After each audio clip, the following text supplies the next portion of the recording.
చెప్పినప్పుడు తెల్లని గుర్రానికి గల సాదృశ్యం ఏంటంటే అబద్ధ బోధకులు, అబద్ధ ప్రవక్తలు, క్రీస్తు విరోధి బయలుదేరి వస్తారు.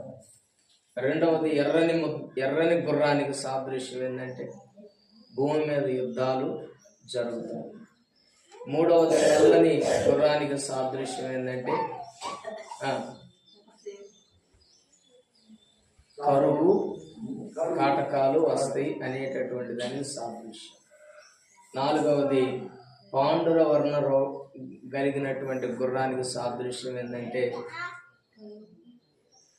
తెగుళ్ళు రోగాలు వస్తాయి అనేటటువంటి దానికి సాదృశ్యం. ఈరోజు 5వ ముద్రను విప్పినప్పుడు జరిగిన సంగతులను గురించి నేను మీకు జ్ఞాపకం చేయాలని ఆశిస్తూ ఉన్నాను. 5వ ముద్రను విప్పినప్పుడు జరిగిన సంగతి ఏంటి?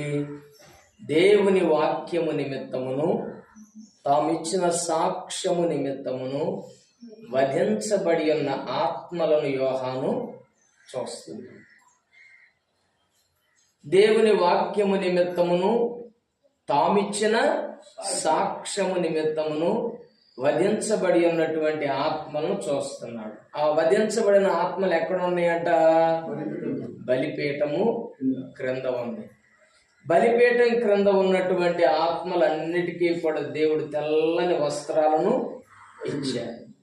ఆ ఆత్మలన్నీ కూడా కేకలు వేస్తామని ఏమని? నాదా సత్యస్వరూపి, ఎందాక మాకు తీర్పు తీర్చకయు మా రక్తమును బట్టి ప్రతిదండన చేయకయు ఇందువని బిగ్గరగా వారు కేకలు వేస్తూ ఉన్నారు. అంతలోకి వారికి చెప్పబడిందంటే ఏమని? ఇదిగో మీరు ఎలాగునైతే వధించబడ్డారు, మీరు ఎలాగైతే చంపబడ్డారు, ఆ సహదాసుల యొక్క లెక్క, పరిశుద్ధుల యొక్క లెక్క ఇంకా ఉంది. ఇంకా చంపబడవలసినటువంటి వారు చాలా మంది ఉన్నారు. వారు కూడా చంపబడిన తరువాత భూనివాసులందరికీ కూడా తీర్పు తీర్చబడుతుందనే విషయాన్ని అక్కడ పరిశుద్ధాత్మ దేవుడు యోహానికి ఇచ్చిన దర్శనం ద్వారా రాసి పెట్టాడు. హల్లెలూయా.